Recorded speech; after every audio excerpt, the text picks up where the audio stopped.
रूह सां सम्झण खपे तो कुरान पाक तो चवे तो कुल्लु नफ्सिन ज़ाइक़तुल मौत,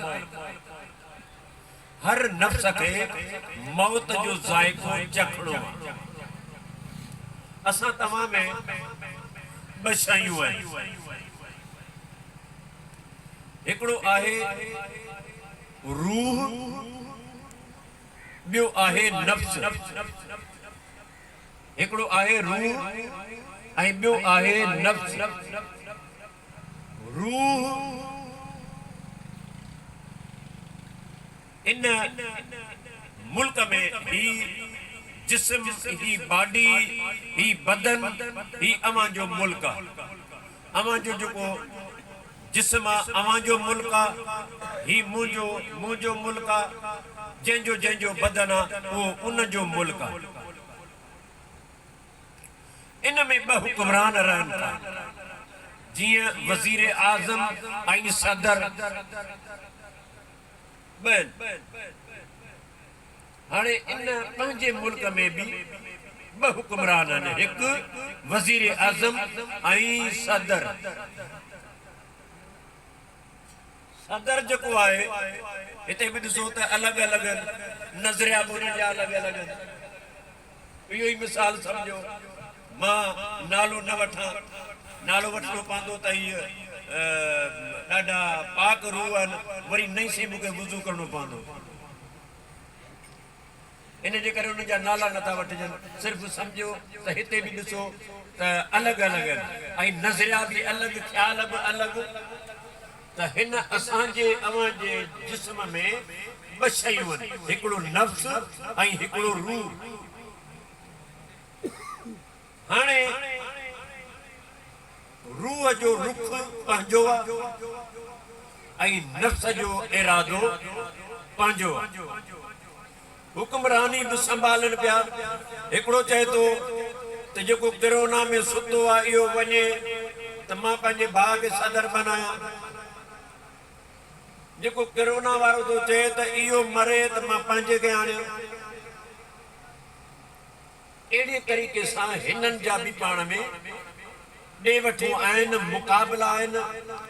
जेका जंग अंदर में हले थी, लेकिन असां तव्हां उन जंग खां बेख़बर आहियूं। असां ॿाहिरियनि मामलनि खे ॼाणियूं था, जेको अंदर सीने जो हाल आहे उन मां बिल्कुलु असीं बेख़बर, असांखे का बि क़िस्म जी ख़बर कान्हे। अॼु सम्झी सैयद ज़ादा तव्हां हिन अॻियां अचो, केॾा अचो, हेॾा अचो साईं अचो। इलाही जा पई हेॾे वियो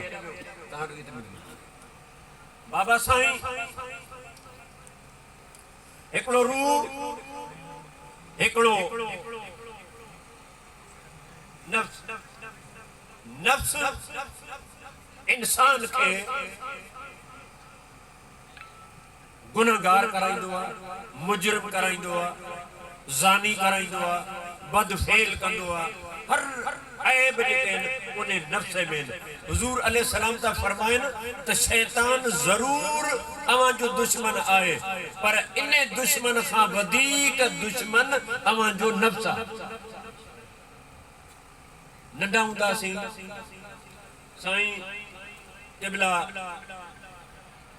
मौलवी मोहम्मद इदरीस साहब जन जी जवानी हूंदी, उन्हनि जे वाइज़नि में वेंदासीं, ॿुधंदासीं। तो साईं हिकिड़ो उन वक़्त में जवानी हुई, लतीफ़ा बि कॾहिं कॾहिं साईं ॿुधाईंदो त माण्हुनि जे वरी मूड चेंज करण जे लाइ इहो उलमाअनि जो तरीक़ोकार हो। सम्झाइण जे लाइ हिकिड़ो लतीफ़ो ॿुधाईंदो त हिकिड़ो शख़्स ॾाचीअ सां ज़िना पियो करे।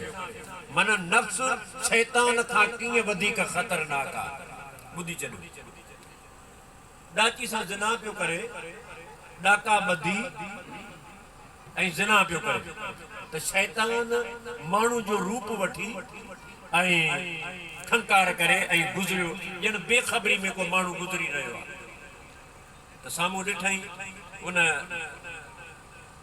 जेको बुराई पियो करे उन माण्हू जी नज़र पई त बणाई त कोड़ो हितां गुज़रे पियो, माण्हू पियो गुज़रे, उहो ॾाढो शर्मदो थी हेठि टुप ॾेई लथो, गोॾवी या छा वेढ़ण लॻो। त हाणे उन पुछियुसि, हुजे त शैतान पर माण्हू जो रूप करे पुछियुसि, अड़े छा पियो करीं बड़वा? चई बसि शैतान जो कारोबार। हाणे पुछे केरु पियो? शैतान। उन चयो बसि शैतान तोखे छा कयो? शैतान तोखे छा कयो? तूं शैतान जो कारम। चई त उन त बर्ग लायो। उन बाबा तोखे कीअं बर्ग लाई? मां वरितई न, बसि विश्वास ॾिनई। चई त उन त तोखे मशवरो ॾिनो, विश्वास ॾिनो, ही ॾाका कयां ॿधाइनि। अचे थी न सम्झ में?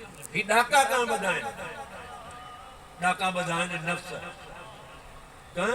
नफ़्स। त हुजूर त फरमाइनि त एतिरो शैतान अवां खे नुक़सान नथो ॾे जेतिरो अवां खे पंहिंजो नफ़्स थो ॾे। त हीउ असां मख़लूक में आलम भी आहिनि, हाफ़िज़ भी आहिनि, बुज़ुर्ग आहिनि, कई आहिनि, इन्हनि किरोड़नि अरबनि में जेके वॾे वॾे मक़ाम ते औलिया सालिहीन थियनि था, लतीफ़ सरकार जहिड़ा, सचल जहिड़ा, इहे मर्द मुजाहिद निकिरनि था। इहे कीअं था निकिरनि? ओ इन्हनि इन नफ़्स सां जंग कई।